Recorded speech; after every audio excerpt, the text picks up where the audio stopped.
할렐루야. 하나님의 크신 은혜와 우리 주 예수 그리스도의 평강이 은혜를 사모하며 말씀 앞에 서 있는 우리 태원의 성도들과 가정 위에 함께 하시기를 주님의 이름으로 축원합니다. 지난 주일에 이어서 오늘도 예수님의 팔복의 말씀으로 함께 은혜를 나누고자 합니다.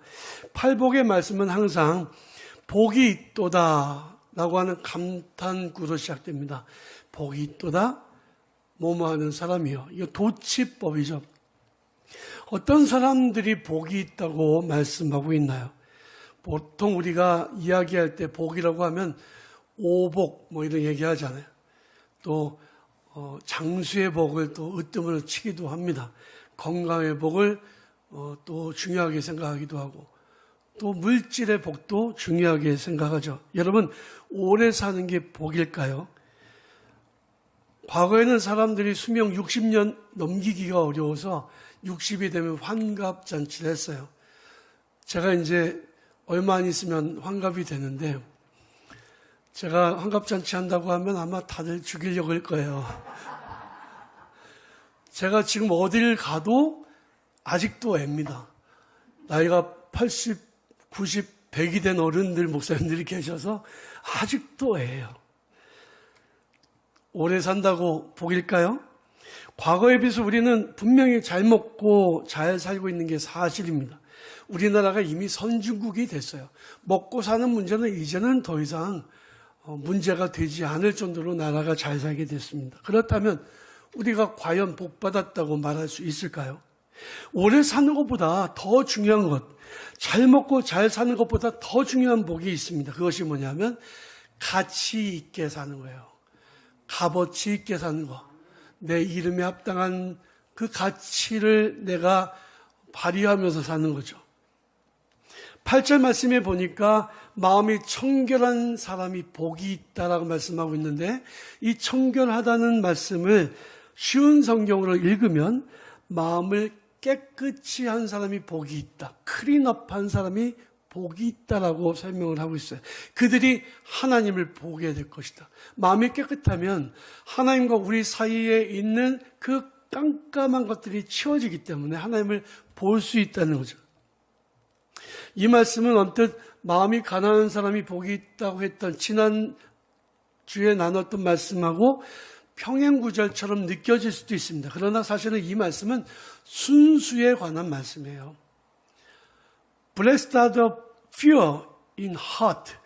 마음속이 pure한 사람, 아주 깨끗하고 맑은 사람. 어느 정도냐면 100%예요. 100% 깨끗한 사람. 그 사람들이 for they will see God. 하나님을 보게 될 것이다 하는 거죠. 여러분 그릇이요. 거기에 맛있는 차를 담아서 먹으려고 하는데 그릇에 먼지가 있으면 어떻게 되나요? 씻어야 되잖아요. 그 있는 그 상태로는 도저히 못 먹습니다. 하물며 차 한 잔을 마시더라도 잔이 깨끗해야 됩니다. 하나님이 우리에게 복을 주시려고 하는데 우리의 마음이 더럽다면 오염되어 있다면 주님이 우리에게 복을 주실 수 있냔 말입니다. 아무리 가진 게 많아도 아무리 오래 살아도 아무리 건강해도 그 사람의 삶을 통해서 하나님께 영광을 돌려드릴 수가 없어요. 그러므로 우리는 깨끗하고 순수하기 위해서 노력해야 됩니다. 근데 이게 참 어려운 겁니다. 우리가 하나님께 복 받기를 원하지만 내가 깨끗하고 순수하기에는 우리는 이미 너무 많은 것을 알아버렸어요. 너무 늙어버렸고 너무 세상에서 많이 살아버렸어요. 예수님께서 말씀하시기를 사람이 천국을 어린아이와 같이 받아들이지 않으면 결단코 그것에 들어갈 수 없다고 하셨는데 어린아이가 천국을 어떤 마음을 받아들이냔 말입니다. 요즘 어린아이들은 좀 무섭게 변하기도 했지만 그래도 애기들한테요. 아빠가 만약에 선물을 가져왔는데 생일이라 선물 주겠다고 했는데 가져와 놓고 안 가져왔다고 하잖아요. 뒤에다 숨기고 그러면 아빠 선물 그러면 깜빡했어. 아빠 거짓말하면 애가 그 순간 울어버리죠. 그냥 즉각적으로 반응하는 거예요. 울다가 아빠가 거짓말했어. 그래서 선물을 딱 주면 그 순간 또 막 웃잖아요. 서프라이즈가 되잖아요. 여러분, 어른들한테는 서프라이즈가 안 됩니다. 없다고 했다가 주면 왜 날 속이려고 했냐고. 멱살 잡고 주려면 그냥 주지 왜 이렇게 사람을 애태워서 주느냐 이렇게 나오지 않겠습니까? 옛날에 어린아이들은 울다가 웃는 일이 많아서 울다가 웃으면 어디에 털난다고 그게 통했어요. 그런데 어른들은 울다가 웃습니까? 기분 나쁘면 싸우자고 덤비잖아요. 여러분, 어린아이와 같이 마음이 순수하지 않으면요, 천국도 그냥 그대로 받아들일 수 없어요. 믿음도 순수해야 받아들일 수 있는 거예요. 아이들은 오래 고민하지 않습니다. 어른들은 오래 고민합니다. 누가 나한테 선물 하나 준다고 해도 이게 무슨 의미가 있지? 혹시라도 딴 생각하는 거 아니야? 하도 많이 속아봤거든요. 어른은 생각이 많습니다. 그래서 순수함을 잃어갑니다. 우리 자신 한번 돌아보세요. 나는 지금 때가 묻어 있는 거 아닌가? 내 마음이 오염되어 있는 거 아닌가? 하나님의 말씀을 들을 때도 말씀을 그 즉시 기쁨으로 아멘으로 받아들이지 않고 생각이 많아진다면 이거는 마음이 순수하지 않은 거예요. 마음의 순수성을 잃어버리면 영적인 순수성도 잃어버리게 됩니다. 이게 정말 우리가 경계해야 될 부분이죠. 잘 먹고 잘 입고 잘 사는 것, 건강하게 오래 사는 것도 중요하지만 단 하루를 살아도 가치 있게 사는 것이 정말 중요한 것입니다. 저도 나이를 적게 먹은 건 아니기 때문에 죄송합니다만은 저도 늘 죽음을 생각하고 삽니다. 하나님 앞에 섰을 때 내가 지금 하고 있는 말과 내가 하는 행동들이 하나님께서 어떻게 평가하실까를 늘 두려워하면서 삽니다. 여러분, 그래서 마음이 청결한 것은 정말로 중요한 거예요. 하나님 보시기에 너 가치 있는 삶을 살았냐? 너 그렇게 왜 함부로 살았냐? 평가가 거기에 달려있기 때문입니다. 마음이 청결한 사람은 하나님을 보게 될 것입니다. 마음이 청결한 사람은 어떤 삶을 살게 되느냐 하면 정직하고 착한 삶을 살게 돼요. 신명기 6장 18절의 말씀에 보면 이런 말씀이 나옵니다. 여호와께서 보시기에 정직하고 선량한 일을 행하라. 선하고 좋은 일을 행하라. 하나님 보실 때 우리는 사람 보라고 착한 일을 하잖아요. 근데 하나님 보실 때에 정말 정직한 삶을 살아가는 거, 진실되게 살아가는 거 정말 중요한 겁니다. 세상에서 거짓말을 제일 많이 하는 사람이 누군가 생각을 해보면요, 아마도 정치인들이 아닐까 생각이 들어요. 국회의원들이 아닐까 생각이 들어요. 국회의원들은요, 자기가 아는 것도 자기가 했다 그래요. 저 보면서 깜짝 놀랄 때가 많아요. 이것도 자기가 했다고, 저것도 자기가 했다고. 아니에요. 제가 아는데, 자기가 한 일이 아닌데 자기가 했다 그래요. 자기가 안 한 일도 안 했다 그래요. 그래서 국회의원들이 차를 몰고 가다가 청평 때문에 빠지면은 그 식수 오염이라는 얘기 한다고 그러잖아요.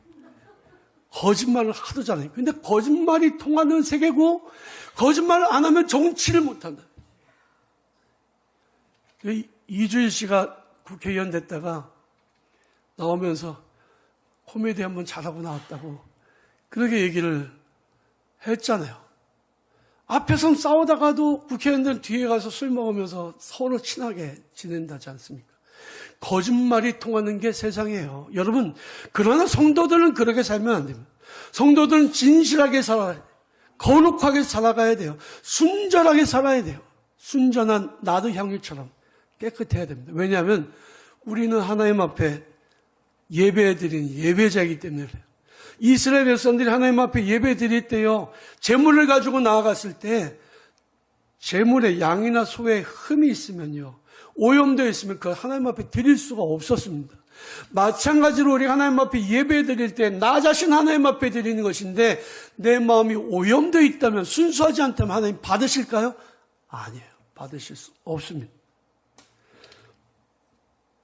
시편 7편 10절에 보면 나의 방패는 마음이 정직한 자를 구원하신 하나님께 있도다라고 말씀합니다. 다윗은요, 하나님과 사람 앞에서 정직하게 살았어요. 그가 하는 말은 상황에 따라서, 유불리에 따라서 달라지지 않았다는 거예요. 사람들은 불리하면 거짓말 하잖아요. 그러나 잠시 거짓으로 상황을 모면해도 하나님은 다 보고 계십니다. 이게 무서운 거죠. 하나님은 다 보고 계신다. 이스라엘 초대 왕인 사울왕이 하나님께서 그에게 복을 주셔서 적들을 물리치게 하십니다. 모압과의 전쟁에 나갈 때 사무엘 선지자를 통해서 하나님 말씀하시기를 너희가 전쟁에서 이기면 하나도 포로를 사로잡지 말고 다 죽여라. 그거는 모압에 대한 하나님의 심판의 의미가 있는 전쟁이기 때문에 그랬어요. 그리고 모든 소나 양이나 다 죽여라. 하나도 남김없이 죽이고 그냥 돌아와라 그랬습니다.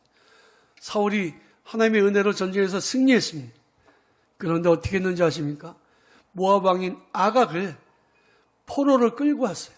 그리고 모압의 모든 소나 양들 좋은 것들을 다 가져왔습니다.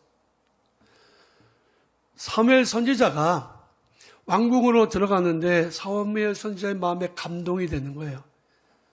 사울 왕이 한 나쁜 일들, 불순종한 모습들이 깨달아졌습니다. 왕에게 들어가서 왕이 어찌하여 이런 일을 했습니까?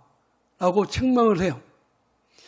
사울 왕이 아각을 살려준 이유는요, 자기가 관대한 왕이라고 하는 것을 사람들에게 보여주게 퍼포먼스를 위해서 한 거예요. 당시에 고대 왕들은요, 포로를 사로잡으면 왕이면 왕을 죽이지 않았습니다. 나는 관대하다는 것을 보여주기 위해서 그 사람을 죽이지 않고 그 사람에게 VIP 대접을 했어요. 자기도 한번 해보고 싶었던 거죠.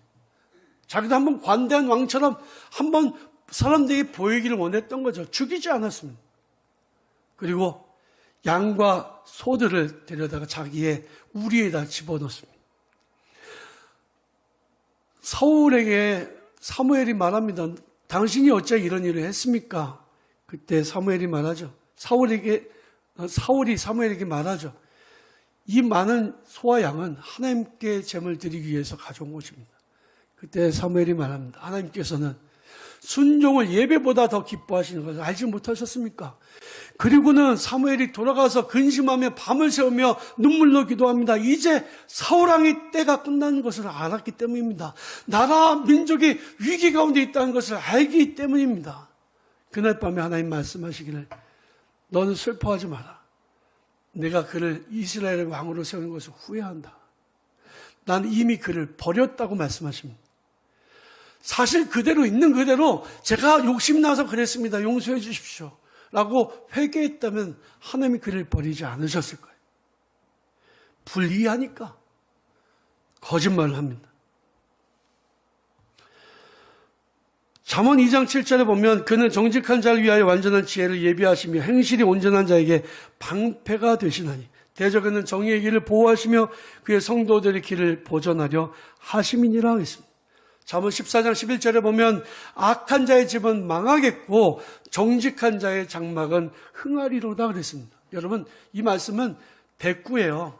정직한 자의 반대가 뭐예요? 악한 자입니다. 정직하지 않은 자가 아닙니다. 하나님 앞에서 거짓된 사람은 악한 사람이에요. 에베소서 5장 9절에 보면 빛의 열매는 모든 착함과 의로움과 진실함에 있다고 말씀합니다. 그러므로 우리가 주님 앞에서 거룩하게 정직하게 살아가는 것은 그것이 하나님을 기쁘시게 해드리는 모습이라는 사실을 여러분들이 기억하시기 바랍니다. 예수님의 제자 중에 나다나엘이라는 사람이 있었습니다. 바돌로메라고 하는 사람과 이름이 같은 사람일 것이다라고 추측을 해요. 그런데 친구가 그를 데려옵니다. 우리 친구 초청잔치 때 여러분들 친구들 데려오시기로 약속하셨죠? 예, 이름 적어놓고 가세요. 오늘 안 하시면 이제 전화가 갑니다. 예, 누구라도 데려오세요. 가족이라도 상관없습니다. 어쨌든 데려오세요. 그런데 나다나엘도 친구가 데려왔거든요. 주님을 만날 기회가 없으면 예수 믿을 일이 없잖아요. 기회가 없잖아요. 그래서 데려오는데 그 모습을 보고 예수님이 뭐라고 말씀하시냐면 보라 이는 참 이스라엘 사람이다. 그 속에 간사함이 없다. 간사함이 없다. 여러분, 세상 사람들은요, 간사합니다. 그 마음에 아주 사악한 것들이 세상에 굉장히 많아요. 저도 제가 커피를 하면서 세상 사람들 많이 만나보지 않습니까? 비교적 착한 사람이 많은데 나쁜 사람들도 정말 많더라고요. 간사한 사람들도 많더라고요.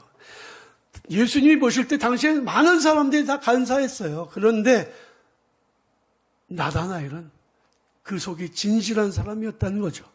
그가 무화과 나무 아래에 있으면서 나라 민족을 위해서 정말 간절한 마음으로 애타하는 모습을 예수님이 보셨던 겁니다. 세상을 사는 방법은 쉬운 방법이 있어요. 편한 방법이 있어요. 마음이 조금 불편해도 눈 딱 감고 해버리는 거죠. 직장생활 하다가 사회생활 하다가 이게 양심에 좀 걸려도 조금씩 타협을 해나가는 거야. 이거 그냥 남들도 다 아는 거니까. 그리고 그냥 눈 딱 감고 넘어가는. 그러면 좀 편하게 세상을 살 수 있을지는 몰라요. 그러나 그 길은 진리의 길이 아니에요. 예수님은 넓은 길, 평탄한 길은 그 길이 가기가 좋아서 많은 사람이 가지만 그 길은 필경 사망의 길이라고 말씀하셨습니다. 그러나 좁은 길은 좁고 협착할 사람들이 많이 가지 않지만 그 길은 생명의 길이기 때문에 반드시 가야 된다고 말씀하셨습니다. 진리로 살아가는 삶, 진실되게 살아가는 삶, 마음이 순결하게 살아가는 것은 어쩌면 좁은 길로 가는 길처럼 느껴질 수 있어요. 그러나 우리는 하나님의 사람들입니다. 아무리 힘들고 어려워도 진실되게 거룩하게 살아가야 돼요. 진실하지 못한 사람들은 다른 사람을 속이는 겁니다. 그런데 동시에 자기 자신도 속이는 겁니다. 여러분, 남을 욕할 때 어떻게 해요? 손가락질로 이렇게 욕하잖아요. 그러면 손가락 하나는 남을 향하지만 세 개는 자기를 향한다고 하는 것을 알아야 됩니다. 마찬가지로 내가 진실되지 못하게 살면 다른 사람을 속이는 것처럼 느껴져도 나 자신도 속이는 거예요. 그리고 더 나아가서 하나님을 속이는 겁니다. 모든 것을 보고 계신 하나님을 속일 수 있다고 생각하지 마세요. 우리는 하나님의 뜻대로 거룩하고 순수하게 살아가기를 원하지만 사람들이 가지고 있는 죄성 때문에 세상을 살아가면 갈수록 더럽고 악한 것들의 영향을 받아서 순수함을 잃어버리게 되는 거죠. 순수함을 더럽히는 게 어떤 것이 있을까요? 야고보서 1장 15절을 보면 욕심이 잉태한 즉 죄를 낳고 죄가 장성한 즉 사망을 낳느니라 하겠습니다. 욕심이 거짓을 말하게 해요. 여러분, 성경 속에서 거짓말을 아주 잘하는 사람을 찾아볼 수 있는 여러 명이 있는데 그 중에서도 자기 엄마하고 연합작정으로 아버지를 속인 사람이 있습니다. 우리가 잘 아는 사람이 야곱입니다. 야곱은 아버지로부터 축복 기도를 받기 원했어요. 이것은 굉장히 중요한 퍼포먼스였습니다. 왜냐하면 그를 자기 집안의 장자로 인정한다는 뜻이니까. 야곱은 그 기도를 받기를 원했지만 받을 수가 없었어요. 물리적으로 자기는 둘째였기 때문에 그래요. 그래서 엄마랑 작전을 짭니다. 사실 그 아이디어는 엄마로부터 나왔던 것이긴 해요. 아버지가 형이 내세에게 나가서 들짐승을 잡아오고 날 위해서 요리해주면 내가 널 위해서 축복 기도를 마음껏 하겠다는 얘기를 하는 것을 엄마가 듣습니다. 그리고는 자기가 집에 있는 양을 잡아서 그리고 아버지에게 요리를 맛있게 해서 아버지 입맛에 맞게 해주고는 아들에게는 야곱에게는 팔에다가 양털 가죽을 발라서 묶어서 들어가게 합니다. 사실 야곱은 눈이 어두워져서 앞이 보이지 않아요. 불쌍한 장애를 가진 자기 아버지를 엄마와 아들이 속인 겁니다. 그리고 열심히 아버지의 축복 기도를 받기 위해서 들에 나가서 들짐승을 잡으려고 이리 뛰고 저리 뛰던 형을 속인 겁니다. 아무리 욕심이 나도 해서는 안 되는 일이었죠. 아버지 이삭은 둘째 아들인 야곱에게 축복 기도를 다 해주고 난 다음에 첫째 아들의 항의에 부딪힙니다. 아버지, 날 위하여 기도해 줄 것, 축복해 줄 것이 하나도 남지 않았습니까? 아버지는 난감했습니다. 그야말로 난감한 애였습니다. 에서는 평생 원한을 갖고 삽니다. 저놈이 아버지의 축복기도를 뺏었어. 나에게서 붉은 죽으로 장자의 권한을 뺐더니 이것도 뺏었어. 내가 저놈을 죽여야 되겠다. 평생을 원한을 가지고 살게 만들었습니다. 야곱은 자기 형에게 죽을까 봐 야반도주를 하죠. 그로 인해서 가정이 다 깨어졌습니다. 거짓으로 인해서 생겨난 비극이었습니다. 이 모습은 불신앙의 모습이에요. 사실 하나님은 야곱의 어머니 모태에 있을 때서부터 그에게 복을 주시기로 결정하셨어요. 두 민족이 어미의 모태에서 싸우고 있는데 강한 자가 약한 자를 섬기게 될 것이고 큰 자가 작은 자를 섬기게 될 것이라고 이미 말씀하셨습니다. 이것은 결정되어 있었던 사실이었어요. 그러나 야곱은 기다리지 못했습니다. 하나님의 신실하심을 의심했고 기다리지 못해서 거짓을 통해서 이런 비극이 일어나게 됐던 거죠. 잘못된 동기들이 우리에게 있어서 우리를 하여금 정직하고 거룩하고 진실하게 살지 못하게 한다면 그 잘못된 동기를 돌아보고 회개할 수 있어야 됩니다. 우리를 영적으로 순수하지 못하게 만들어 놓는 사탄의 올무이기 때문에 그래요. 세상 사람들에게는 무엇을 먹느냐, 무엇을 입느냐, 무엇을 누리고 사느냐가 중요하지만 우리 성도들에게는 어떻게 사느냐, 어떤 태도를 가지고 사느냐, 하나님이 우리를 어떻게 보시느냐가 더 중요하다는 거예요. 사랑하는 성도 여러분, 하나님 보시기에 부끄럽지 않게 순수하고 진실하고 거룩하게 사시기를 바랍니다. 하나님은 우리 마음의 숨은 동기까지도 다 보시는 분이시기에 주님 앞에서는 숨길 수 있는 게 없습니다.